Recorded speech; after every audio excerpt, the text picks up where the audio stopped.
Nag-request na naman si Master na may miss daw niya yung luto ng nanay niya. Kaya ginawa natin mga tol, pinauwi natin siya sa bahay nila.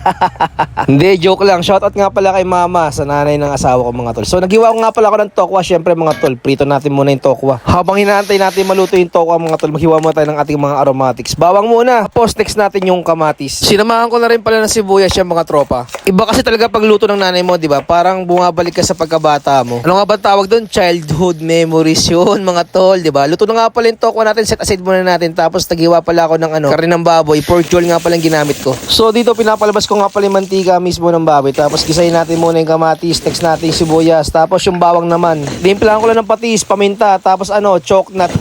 Tapos yung mga tol, ilagay natin yung togi, hayaan natin magtubig. Continuous lang sa paghahalo mga tol, tapos lalagyan ko nga pala siya ng tubig, pakukulong ko lang to sa loob ng mga 10 minutes. Di ko alam kung anong tawag sa recipe ng nanay ng mama ko. Ay, mama pala ng nanay ko. Ay, asawa ko pala. Basta ito lagi niluto ng mama ng asawa ko pag nagre-request siya ng toge. So ito nga pala yung version natin, yung recipe nga pala ng mama ni Ina. Sarap yan syempre pag pinartneran mo talaga ng kanin, di ba? Ito nga pala yung request ng asawa ko, yung luto ng nanay niya. Naman yung ngiti abot langit, di ba? Nagustuhan naman niya mga tol, tingnan mo napapasayaw pa. At syempre para gusto mo ang video, don't forget to like and follow my page mga tol. Tapos ayun, yarap!